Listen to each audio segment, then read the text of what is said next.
অনেক শক্তিশালী রাষ্ট্র। ভারত চাইলে অনেক কিছু করতে পারে। ভারত বাংলাদেশকে যে কোনো সময় 2 দিন 3 দিনের মধ্যে দখল করে নিতে পারে, এরকম অনেক কিছু পারে। কিন্তু ভারত যে আসলে কি কি পারে না, তার দুর্বল জায়গাগুলো কোথায়, সেটা তার অস্তিত্বের লড়াই করছে।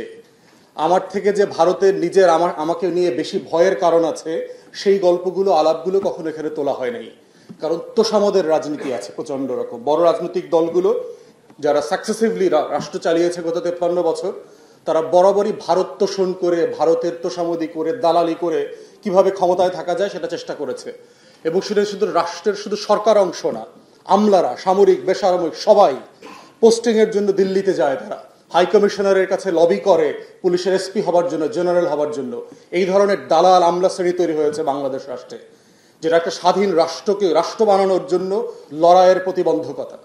তাই জুলাই আগস্টে যে গণ অভ্যুত্থান হয়েছে, সেই লড়াইটা কিন্তু শুধু একটা দুইটা রাজনৈতিক ফ্যাসিবাদী দলের বিরুদ্ধে হয় নাই, পুরো কাঠামোর বিরুদ্ধে। আমরা বলছি যে পুরাতন বন্দোবস্তের বিরুদ্ধে লড়াই হয়েছে। তো সেই জায়গাতে আমার লড়াইয়ের জায়গাটা বুঝতে হবে যে রাষ্ট্র স্বাধীন থাকে কিভাবে, শত্রু সাপেক্ষে। বন্ধু সাপেক্ষে রাষ্ট্র হয় না।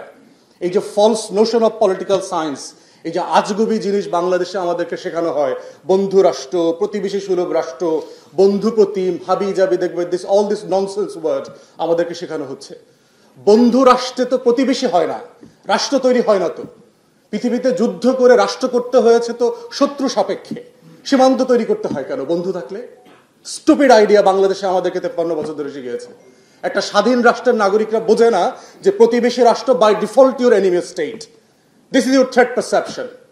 বাংলাদেশের নাগরিক হওয়ার প্রধানতম শর্ত হচ্ছে এই রাষ্ট্রের শত্রুকে বন্ধুকে বুঝতে হবে। বন্ধু হচ্ছে আমার জনগণ, আর শত্রু হচ্ছে আমার প্রতিবেশী রাষ্ট্র। First priority. এটা বোঝার মধ্য দিয়ে হচ্ছে বাংলাদেশিরা নাগরিক আকারে হাজির হবে এই ল্যান্ডস্কেপে। কিন্তু আমরা দেখবেন যে ভারত যে আমার শত্রু রাষ্ট্র, এই কথাটা বলতে মনে হচ্ছে অনেকের মানে ওই যে আজরাইল আসার আগে যেভাবে ঢেকুর উঠে যায় না, দম উঠে যায় না, এই ধরন কাপুরুষ মানে বেইমান গাদ্দার টাইপের একটা বলয় আছে বাংলাদেশের, আমলা থেকে শুরু করে political class, parties, politicians, everybody. মনে হচ্ছে দম ছুটে যাচ্ছে, ভারত মাতা আসছে, আমার আজরাইলের মতো আমার দম বের হয়ে যাবে। কিন্তু ভারত যে আসলে কি কি পারে না, তার দুর্বল জায়গাগুলো কোথায়, সেটা তার অস্তিত্বের লড়াই করছে। আমার থেকে যে ভারতের নিজের আমাকে নিয়ে বেশি ভয়ের কারণ আছে, সেই গল্পগুলো আলাপগুলো কখনো এখানে তোলা হয় নাই।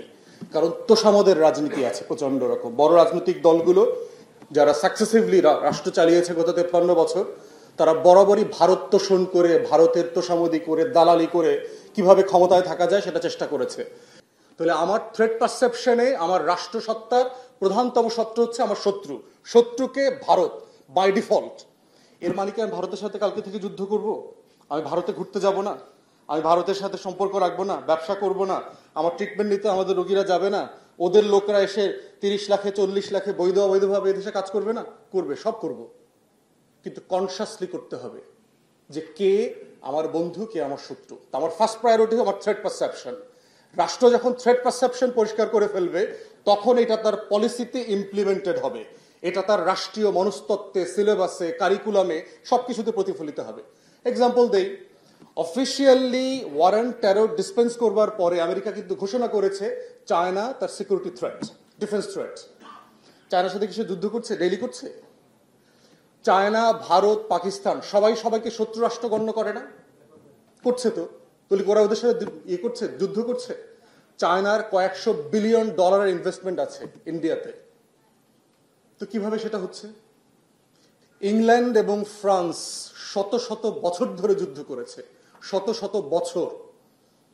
গত 100 বছরের ভিতরে পোল্যান্ড নামক দেশ 2 বার মানচিত্র থেকে হারায় গেছে, আবার চলে আসছে। ইউরোপ তো গত 70 বছর ধরে শুধু যুদ্ধ করছে না, এর আগের 1000 বছর তারা শুধু যুদ্ধই করেছে।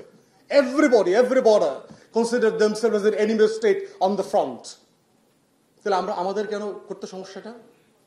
অতএব আমার রাষ্ট্রের অস্তিত্বের স্বার্থে আমার শত্রু রাষ্ট্রের আইডিয়াটা পরিষ্কার থাকতে হবে। এরপরে আমি তার সাথে সব লেনদেন করব, বোঝাপড়া করব, তার সাথে আমি বাণিজ্য করব, চুক্তি করব, লাখে লাখে ঘুরতে যাব, ওরাও লাখে লাখে আমার এখানে ঘুরতে যাবে। আমরা সবাই সবাইকে ইলিশ মাছের সময় ইলিশ মাছ পাঠাবো, সে আমাকে ফেলানির লাশ পাঠাবে, ইয়াবা পাঠাবে, ফেন্সিডিল পাঠাবে, সব পাঠাবে। এর নাম হচ্ছে শত্রু বন্ধু রাষ্ট্র। এরপরে দেখেন থ্রেট পারসেপশনের প্রবলেম। ভারত কি আপনাকে বন্ধু রাষ্ট্র মনে করে? আপনি যে ফেনা তুলে ফেলছেন ভারতের তেল মারতে মারতে, ভারত আপনাকে কিভাবে দেখে? পার্লামেন্ট উদ্বোধন হয়েছে গত বছর না আগের বছর, দেখবেন সে পার্লামেন্ট বিল্ডিং এ অখণ্ড ভারতের একটা ম্যাপ তারা লাগিয়েছে, যেটা নিয়ে দেখবেন যে মালদ্বীপ, পাকিস্তান অনেক রাষ্ট্র কিন্তু প্রতিবাদ করেছে। কিন্তু বাংলাদেশের এই অনির্বাচিত কুলাঙ্গার সরকারের তো যেহেতু দম উঠে গেছে, বিকৃত সরকার তো সেটা করতে পারে নাই। তো যে রাষ্ট্রটা তার কোনো প্রতিবেশী রাষ্ট্রকে স্বাধীন মনে করে না তার মনস্তত্ত্বে, আপনি যদি মনে মনে ভাবেনও যে আমি একদিন বাংলাদেশ রাষ্ট্রটা দখল করে নেব, আপনি কি সেটার মানচিত্রটা কৌশলগত কারণে কখনো পার্লামেন্ট বিল্ডিং এ টানাবেন? পৃথিবীতে যারা যুদ্ধ করে দেশ দখল করেছে তারা বলেছে কখনো? তাহলে সে তার নেইবারহুডের প্রত্যেকটা রাষ্ট্র, নেপাল, ভুটান, মালদ্বীপ, বাংলাদেশ, পাকিস্তান, আফগানিস্তান, চায়নার কিছু অংশ, শ্রীলঙ্কা, সবাইকে দিয়ে একটা অখণ্ড ভারতের ম্যাপ বানিয়েছে।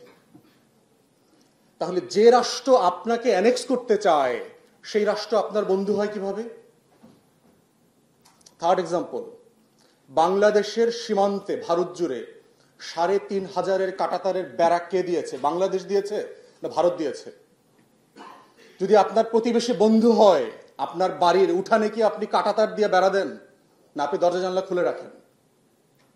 আমি তো গ্রামে থেকেছি বহু বছর, আপনারা যারা আত্মীয় স্বজন গ্রামে থাকেন দেখবেন গ্রামের লোকজন দরজা খুলে জানলা খুলে ঘুমায়, বাড়িতে কোনো খোঁজ খবর নাই কে কার ঘরে যাচ্ছে, পিছনের দরজা দিকে গিয়ে ডাল আনতেছে, ভাত আনতেছে, নুন আনতেছে, সবাই সবার ঘরে যাচ্ছে। তাহলে বন্ধু রাষ্ট্রের সাথে কি কেউ ৩,৫০০ কিলোমিটারের বেড়া দেয়? শুধু বেড়া দেয় নাই, আসাম সীমান্তে বাংলাদেশের সিলেট অঞ্চলে ইলেকট্রিক আপনার আছে, ওয়্যার সেট করা আছে। আপনি দেখবেন যে সিলেট অঞ্চলে, মেঘালয় এবং আসাম সীমান্তে যারা বাংলাদেশি নাগরিকরা মারা যায় তারা কিন্তু গুলিতে মারা যায় না, তারা ইলেকট্রিফাইড হয়ে মারা যায়। তাহলে কত বড় অসভ্য বন্ধু রাষ্ট্র আপনার, যে সে আপনাকে কাঁটাতার দিয়ে শুধু মারে না, সে ইলেকট্রিফাইড করে মারে আপনাকে। This is how you define a friendly state, allied state.